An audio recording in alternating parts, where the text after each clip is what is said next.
Here we are again, back on the magic. All right. This is a 16-year-old who fools Penn and Teller. That's what the title is. I haven't seen it yet, obviously. And let's dive right into it. Don't forget to subscribe, then like, and then post. It's Magic Day. One day, I might pick what you have. Thank you. My name is Stanley Zhou. I'm 16 years old. I grew up in China, but 4 years ago, my mom brought me and my brother from China to the US. I was always very shy and awkward, and now on top of that, I didn't speak any English, so I couldn't talk to anyone. So I taught myself English with thousands of index cards. In some ways, that was my first card trick. Eventually, I discovered magic, and it became my superpower because now I could suddenly connect with people and make friends without any language barriers. I'll admit it, I'm very ambitious. My two biggest passions are fencing and magic. When I started fencing, I always wanted to go to the nationals, which I have. And when I started doing magic, I practiced every day for hours. And now 3 years later, I'm a FOOLS Penn, Teller, you guys have been doing magic a lot longer than I have. So I'll find another way to fool you. Probably longer than you've been alive. Put your hands together for 16-year-old magician, Stanley Every time I see her, I want to Zhou. say, hi, Michelle. Hi, Penn. Hi, Teller. Hey, Stanley. I can't believe I'm sitting here in front of two of the greatest minds in magic. Oh, thank you. It would be crazy for me to try to fool you with a card trick, so I won't. Instead, I'm going to try and fool you with a physics experiment. Now, this physics experiment requires 3 red cards and 3 black cards. You two will be our independent observers to validate the results. I want you to notice that the rest of the deck is well mixed, yes? Yes. Perfect. This deck will be our scientific control group. I'll set it aside for now, and I won't touch it. Now, my research has shown that black ink weighs more than red ink. To demonstrate this, I'll separate the cards, 3 blacks, 3 reds, and I'll mix them up, alternating. Black, red, black, red, black, red.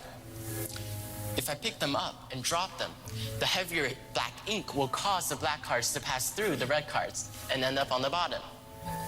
Let me show you. There. I think that did it. If we take a look now, the first card, that's a red card. The second card, it used to be a black card, but since we dropped them, it's also a red card. And the third card, another red card. Thank you. And if you're wondering, over here are the 3 black cards. Thank you. Now, I don't know about you, but that seemed pretty fair to me. However, I still sense some skepticism, which is fine because science, like magic, needs skeptics. So I'll demonstrate this again. And this time, you'll know exactly what to look for. Penn, what color are these cards? Black. Exactly. So that means that Teller must have the 3 red cards. If you don't trust me, you can check again to make sure. He doesn't trust me. Here, help me mix the red cards into black cards, just like this. First one. Good. And perfect. Now once again, we're going to drop the cards, and the black cards are going to pass through the red cards. I saw it. Did you see it, Penn? Teller? I didn't. You didn't? I didn't. Come on, you're my independent observer. I didn't see them actually. I just looked like you dropped them. Well, who knows? Maybe it worked. Let's check it out. First card, that's red. Red.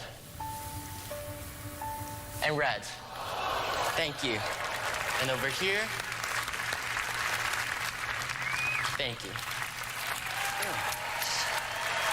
I'll admit that while this experiment appears to have been perfectly and scientifically fair, I did handle the cards after Teller mixed them. And as a magician physicist with incredibly fast fingers, I might have done something. I might have used sleight of hand. Who knows? So, for those of you who still may be thinking that this is a card trick and not a physics experiment, and to put all doubt to rest, I'm going to create a condition that only physics can solve. I have invented a sleight of hand prevention machine. The first part is this hole punch. Pen, you can check that out.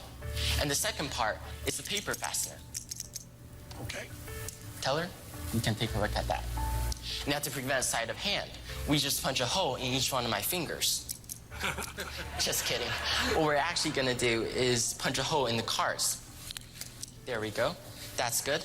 And we're going to use that paper fastener, thank you, to make sure that I can't use sleight of hand to make the cards move. Just like this. Now, if you take a look, the cards are really alternating. Red, black, red, black, red, black. And you can see that there's no way we can change the order of the cards no matter which way we turn them.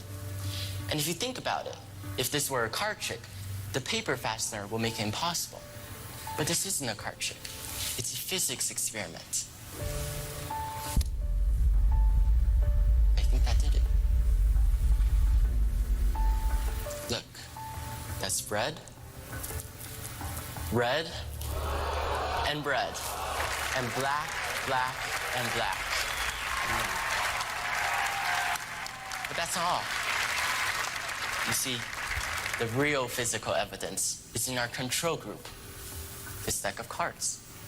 Remember, it was totally mixed up before I set it down and hasn't been touched since. If black ink truly is heavier than red, this should prove it. And if you take a look, you'll see that all the red cards have come to the top and all the black cards to the bottom. Thank you very much. Thank you, Pen. Thank you, Keller. You think this will? Sure, go ahead. Stanley Joe! Hi, it's so nice to meet you. Yeah, nice to meet you. You're so incredible. Thank you so much. How long have you been doing this? Doing I thought they magic? weren't Yeah. supposed to take Only the about top 3 off the years. table. Wow. Yeah. 3 years and you're already here at Fool Us doing a close-up magic with Penn and Teller. Yes. And is your family supportive? Yes, of course. Yeah. I wouldn't be here without them. That's true. Well, it's so brave to do these tricks with Penn and Teller sitting right in front of you. Well, of course, I was nervous at first, but once I got out, I just kind of got into the zone. And so are you actually good at physics as well? Yeah. I feel like you're good at everything. It's just a hunch. I don't know, actually. What other goals do you have for yourself? I really enjoy fencing. Ooh. It's just a really cool combination of mental and physical skills. All right, Stanley, let's see if Penn and Teller know how you did your trick. All right. Amazing. Stanley, Yes. I want to apologize to you because I think I cheated a little bit on the game. I asked you at the end if I could take this prop with me, and I'm really not supposed to do that. I mean, during this section, I can ask about props, but I'm not supposed to, within the performance, ask to grab something you didn't offer to me. And when I did it, my heart kind of sunk, because I said, here's this guy, 16 years old. You've been in the country, what, 3 years? 4 years. 4 almost, years. Been in yeah. the country 4 years, learning English, learning magic. I'm here on our show, and it was kind of a move to say, can I take this and put you on the spot? You don't have a choice. You can't say no, because that shows how the trick is done. So you have to say yes, then we take it away and we bust the trick. So I apologize. I don't feel like this is good or righteous or I did the right thing. I feel like I cheated on the game. And then I looked at this prop and Yeah.